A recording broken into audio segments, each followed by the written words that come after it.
I wanted to get it done because it was such a passion. Over the years, people have told me, as I've told bits and pieces of my story, they've said, you need to write a book, you need to write a book. And I was like, yeah, I'll just tell my bits and pieces as they apply to your situation in life. Often people would be going through a financial situation or something else, sickness, a relationship, even at work.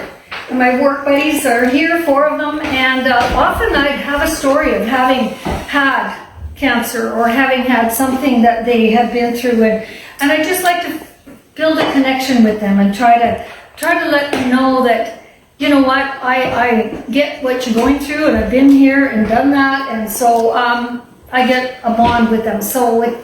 And also I like to encourage them with the things I've gone through, and you don't always notice the good part of it at the time you're going through, but it's later. And I wrote journals just to try to encourage myself.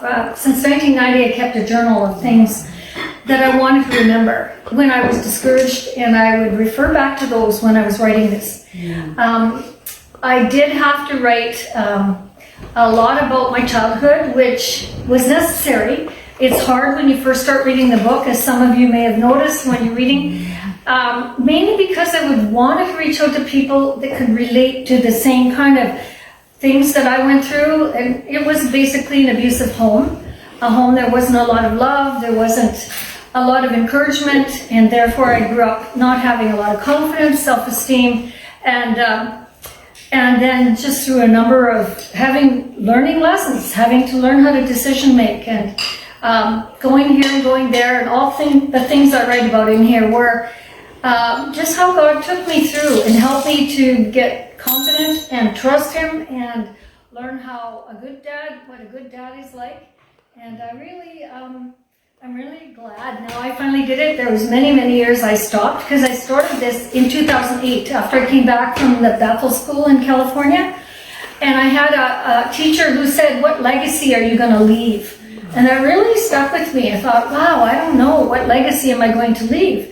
And I have grandchildren, I have 6 of them, and I was thinking, wow, and then a number of people kept telling me to write this book, so I thought, well, I'll just start.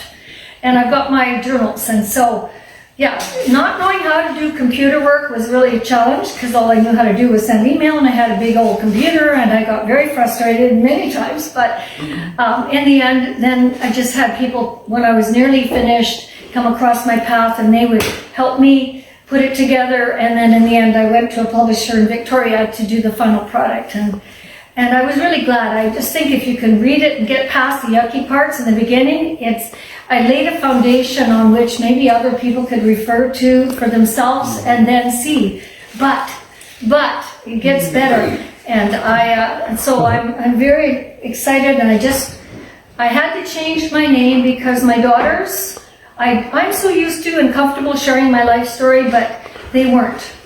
And I get that now. I was kind of like, oh, but they didn't really want everything out there, and I understand and respect that, so I changed my name, and I changed a lot of the names that are in the book, so that, they would have that privacy. So the title I got because I really wanted to go to the Bethel School in Redding, because I heard about all the miracles they were having, the healings and that, and I was going through a really bad time with my intestines and my guts and being sick a lot. And I kept reading about it and hearing about it, but I thought, no, I can't, because I am afraid to drive that far. I could go to Vernon and maybe Big White, but to go that far was just incredible. I just believed I couldn't do it.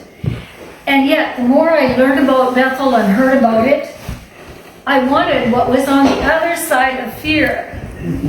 More than I wanted to stay in my little box and just accommodate that fear. And part of my journey of even going there was to trust God. He'll help me, He'll help me, He'll help me. And that's been most of my journey, helping me to overcome fear, take a step, take a risk, and come out of that, I don't know, that identity I used to have about being stupid and not being capable of doing anything right, to, no, I can do all things. And so, yeah, Mike suggested I just read a little bit of what I did. Go on a number of trips. One of the trips we went to, my first choice when we traveled to Israel in my first year at Bethel, And so many amazing things. Like I got hooked up with this very dynamic young woman who was 25 years old.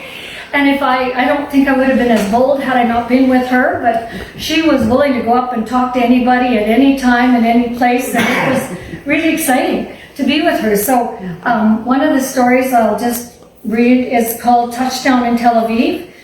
And so hopefully it was quite exciting. So here's that chapter. Traveling in Israel made the Bible come alive. Our team was given one day off each week to do as we pleased. On our first free day, I joined 3 other young women to venture out and minister to others on the street. We walked to Old Joppa, where Jonah had fled. You know, Jonah, he got swallowed by the fish because he didn't want to do what God told him to do. And so that Old Joppa is now present-day Tel Aviv. A friend and a young fellow student called Aaron was always on fire for Jesus and passionately desired to connect with others. And her boldness and enthusiasm were refreshingly attractive. She led the way, speaking to many as we went. We arrived in a busy falafel restaurant where locals were enjoying lunch. There we met a New Age healer who told us she had diabetes and neck and back pain. We read scriptures out loud and prayed for her. Her pain disappeared. She then asked us to pray for one of the young Muslim workers who agreed. And we prayed for his stomach pain. The New Age healer lady interviewed him in his language, and translated for the other customers and staff. This young worker was healed. The manager of the shop heard the commotion and came over to inquire. He requested prayer for his wrist, which the New Age healer lady had been unsuccessful at treating. On the spot after prayer, he declared that he was 90% pain-free. The entire place was buzzing by now. As more customers came in, the manager sent them over to us. Several more received healing, and Aaron told them it was Jesus, Yeshua, who was even more than their healer. He was their savior. Before leaving, we blessed the business to prosper. Thrilled by the great things the Lord had done, we were simply grateful to have been a part of it all. What we did that day is not ministry, calling for a limited time or space. All along our way in life, we are to carry Jesus, the light of the world, to people living in darkness. And Jesus commands his followers, as you go, preach the gospel, heal the sick, raise the dead, and cleanse the lepers. As we walked along the street, celebrating what we had seen that glorious day, a lady passed by, asking if we knew where she and her husband could get a good cup of coffee. Aaron noticed a bandage on her husband's nose and asked if we could pray for him. So she was like a target everywhere. We explained that we were Christian students from the United States and were in Israel to minister to others. The lady informed us she was an American Jew, and she was not impressed that Western Christians kept coming over to try to force their religion on Israel. Aaron didn't skip a beat. She told the couple about healings we had witnessed firsthand, including tumors that disappeared before our eyes. This got the woman's attention. She asked if we had really seen cancers healed. After we affirmed this, she told us she had a brain tumor. That was an opening to share my testimony of cancer healing. Many of you know that story. And the Jewish woman was visibly softened and agreed to receive prayer. And the power of the Holy Spirit was evident. As we prayed, the woman's countenance changed. She appeared to be encountering divine love, joy, and peace. She told us she didn't know if she was healed, but she certainly felt completely different. After hugs all around, she and her husband went joyfully on their way, saying they didn't need coffee anymore. Anyway, there's quite a lot of other stories, but that was more further in the story. You know, there's a lot more before that, but yeah, I want this book to be an encouragement to people of all, you know, you might know people or different, because there's many different things, not just physical healing.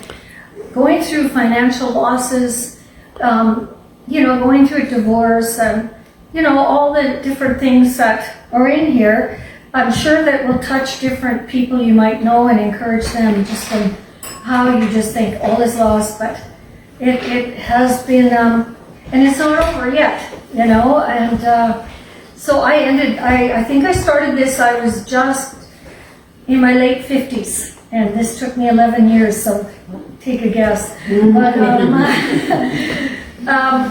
yeah, I just wanted to encourage people and to leave. One day my grandchildren will know their heritage and what their grandma, who she was. And I've even put in some of my cooking disasters in here and just all kinds of things that the people at work know about. And they, things that I just kind of felt like I was never good at, I couldn't do, and compared myself to other people all the time, thinking, well, I don't know, I'm just, but, and even my nursing career is a big one in here too, because of the training I had, and not valuing caring. I didn't value the fact that I cared for people.